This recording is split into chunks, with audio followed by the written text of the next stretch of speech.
All classes were cancelled that day and the day after. Bagamat ikaw ang bibig ng school admin tungkol sa nangyari kay Jay, ay kabi-kabila naman ang bulong-bulungan tungkol sa nangyari.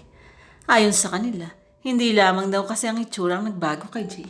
Nagbago rin ito ng pag-uugali. Kung dating magulo ito at masayahay, bigla na lamang daw itong naging tahimik at parating nakatulala. At ang sisti pa, mas gusto na lamang daw nito ang parating nag-iisa. Ayon sa mga haka-haka ng mga mapaniwalain sa kung ano-anong kababalaghan, baka raw na engkanto ito o di kaya na may sinapian ng masamang espiritu.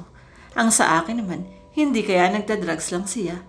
Dahil kung facts lang ang pag-uusapan, hindi naman lingid sa kaalaman ng karamihan na isa si Jay sa mga atleta na may record ng paggamit ng performance-enhancing drug o yung mas popular sa tawag na anabolic androgenic steroid na may neuropsychiatric adverse effect na nagkukos ng mood of anxiety and disorders na nagre-resulta naman sa aggression, hypomania, depression, and suicide.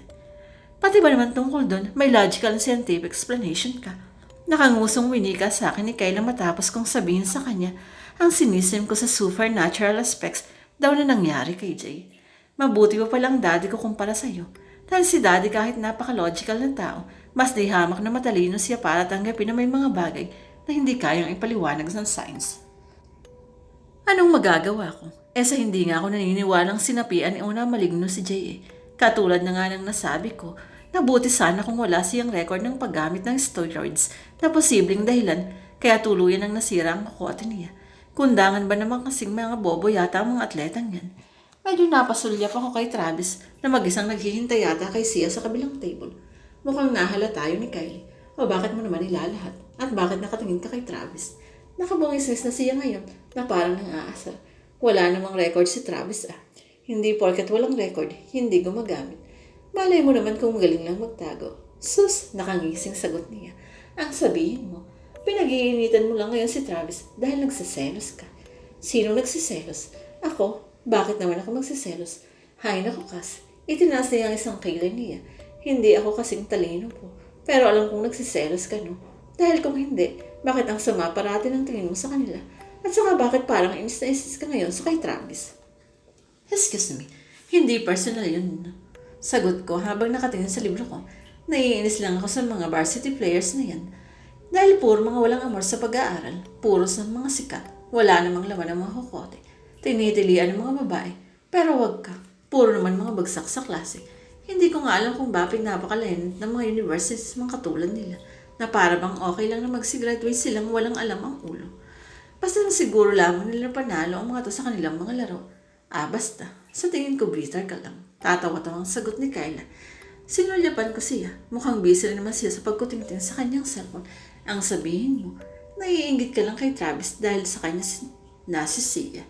I beg your pardon. Biglang umilit ang ulo ko. Bakit naman ako maiinggit sa kanya? Mabuti nga at nasa kanya na yung babaeng yun para wala nang mabubuisit sa buhay ko. Tumingin si Kayla sa akin na parang may isinisenyas pero hindi ko to pinansin. Tumingin lamang ako muli sa librong binabasa ko. Napikon kasi ako sa sinabi niya kahit parang nawalan ako ng pakialam sa kung ano man yung isinisenyas niya.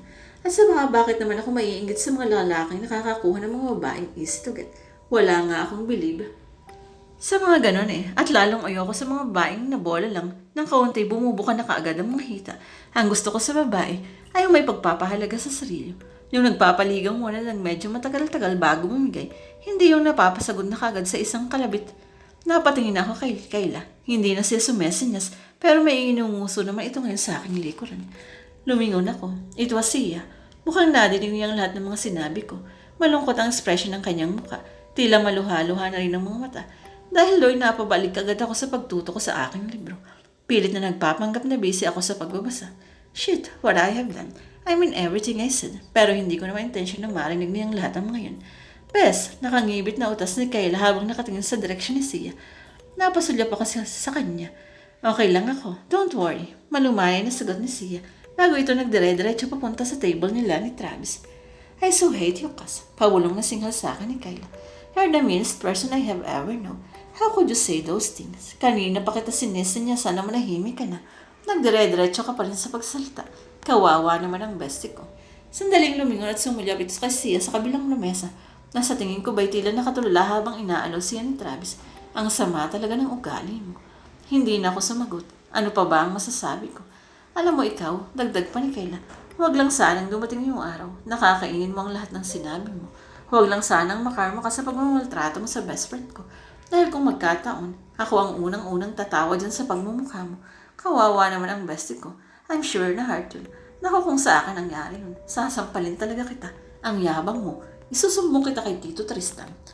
Hindi pa rin ako nag-react. Pinabayaan ko lang siyang magsalita. Aminado naman ako na sablay nga ang ginawa ko. Mas maganda nga siguro kung itinikom ko na lamang ang bibig ko. Pero ano pa ba ang magagawa ko? Nasabi ko na eh. Alangan namang bawiin ko pa. At kung babawain ko naman, paano? Kataasan niya, magmumukha lang akong tanga. Pasimple nga pasulyap akong muli sa table na siya. Mukha ngang nasaktan ko ito. Umiiyak na kasi ito ngayon. Pero napansin ko naman hindi naman siya nagsusumbong kay Travis. Inaalo lamang siya rito. Bagamat nananalitili siyang walang kibo. Shit talaga. Kung bakit nga ba kasi may pagkatakleso ako. Tiyak na lagot na naman ako kay daddy kapag nalaman na ito. Ilang araw lang, reunion na ng tropa nila. Parang ayoko tuloy pumunta. Dahil kung isusumbong nga ako ni Kyla, tiyak na pagagalitan ako ni daddy. And worst baka pilitin pa niya akong mag-sorry kay Sia sa harapan ng maraming tao. As expected, mas nauna pang nakauwi kaysa sa akin ng sumbong ni Kyla. Alam ko na agad yan for a fact, lalo pa at si daddy mismong nabukas ng gate para maigarahe ko ang aking kotse. Abot-abot ang kaba ko. Aminado naman kasi ako na mali ang ginawa ko. Huwag lamang sana na hingin niya na mag-sorry agad ako kay Sia. Dahil sa totoo lang, nahihiya pa rin ako sa mga sinabi ko against her. Isang klase ng kahiyan na parang hindi ko pa kayang iharap sa kanya ang aking mukha. Dahil ako mismo, hindi ko pa kayang tanggapin ang resulta ng kawalang preno ng aking dila. Napaka-awkward ng pakiramdam habang lumalabas ako sa aking kotse. Nakatingin kasi sa akin si Dad. Nakahalukip-kip at seryoso ang mukha. See me in the library within 5 minutes, young man. Aniya, bago naglakad papasok ng bahay. I knew it. I'm in a big trouble. Kaya naman parang nana akong pagkilos from our garage to my room and from my room to our library. Natatnan ko si Daddy na nakadungaw sa labas ng bintana na tila malalim ang iniisip. Hindi ako sigurado kung nadinig niya ang pagpasok ko until she said, "Please close the door." Natanaw pa rin siya sa labas. There was a very awkward 10-minute silence after that. Sa sobrang tahimik, nadidinig ko na din pati ang pagtibok ng puso ko, maging ang tunog ng paggalaw ng aking wristwatch, pati na rin ang paminsan-minsang paglungkot ko sa aking laway. Ano kaya ang sasabihin sa akin ni Dad? Kagagalitan kaya niya ako? Sermonan? May ipagagawa ba siya sa akin na hindi ko pa kayang gawin sa ngayon? Ewan ko. Maghihintay muna siguro ako at pababayaan siyang magsalita kahit gaano katagal niya gusto. Come here. Pagyayaya niya sa akin pumunta sa kanyang tabi. Sumunod naman ako. Ngayon, nakangiti siya kaya't nawala ng konti ang nervous ko kahit papano. Malapit na pala ang Pasko, no? Sabi niya nang parehas na kaming nakadungaw sa bintanang nakaharap sa aming malawak na hardin. Malapit na ka rin mag-20. Tapos isang taon lang 21 ka na. Nawiwerduhan naman ako sa mga sinasabi niya. Ay nanahimik na lang ako. Do you know why I called you here? Matagal ako bago nagsabing, opo. Ramdam kong tinitingnan niya ako habang ako naman ay nakatingin lamang sa labas ng bintana. Pilit kong iniiwasan na mapatingin sa kanya. When I was a young boy, aniya habang dumudungaw muli sa bintana, there was this girl of my age na kinaiinisan ko rin. Ang kulit-kulit niya. She's the most annoying person I ever known on my life. Kahit anong iwas ko sa kanya, sumusunod siya. At kahit ilang beses ko siyang sinabihan ng masasakit na salita, para layuan na niya ako. Hindi siya minto sa paghabol sa akin. Kahit sa school ako pumasok, doon din siya pumapasok. Kahit hindi niya ma-afford yung school, nagsikap siyang makakuha ng scholarship para makasama ako.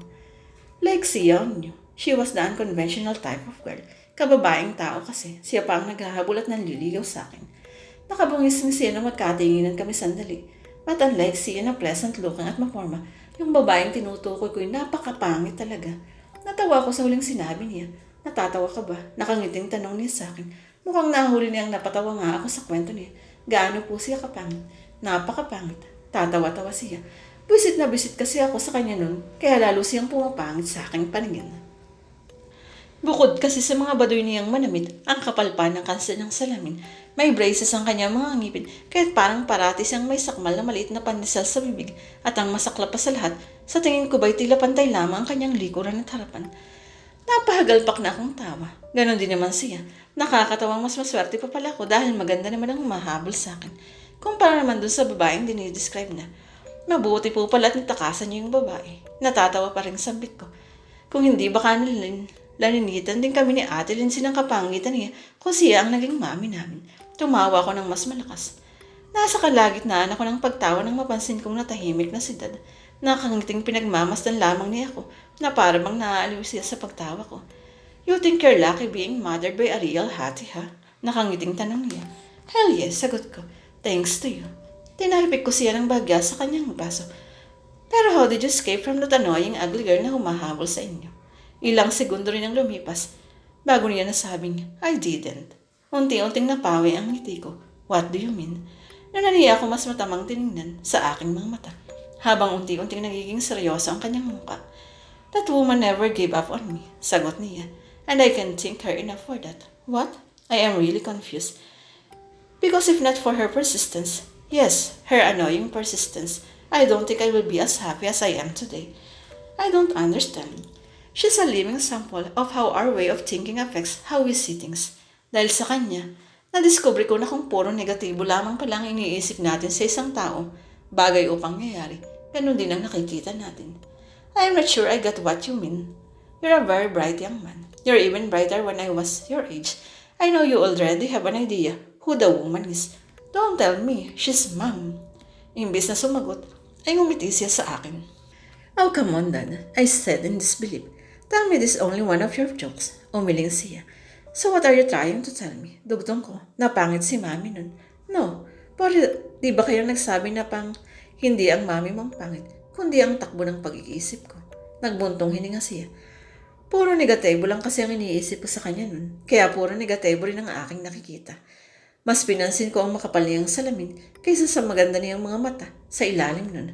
Ang kanyang unattractive bases kaysa sa maganda niyang mga labi. Mas naisip ko yung annoyance ko sa paghabol niya sa akin kaysa sa dahilan kung bakit niya ako hinahabol. Ang iritasyon ko kaysa sa tapat niyang pagtingin sa akin. Natahimik siya pagkasabi niya nun habang tinitingnan ako sa kakaibang paraan. Are you asking me to try to like Sia the way you eventually like Mom? No, son. Umiling-iling siya. That's not what I mean. Ano po?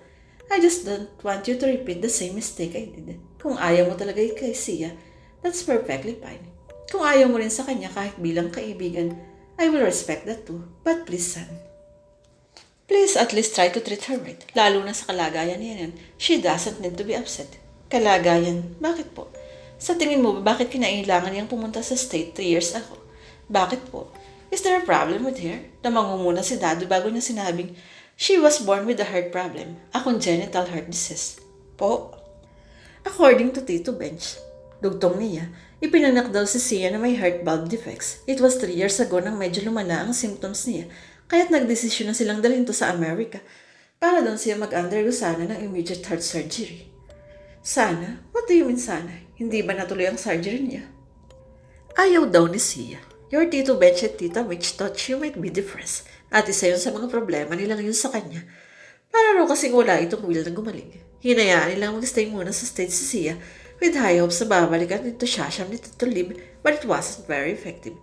Lalo lamang siya naging malulungkutin at masasakitin, kaya pinauwi na lamang siya muli rito recently.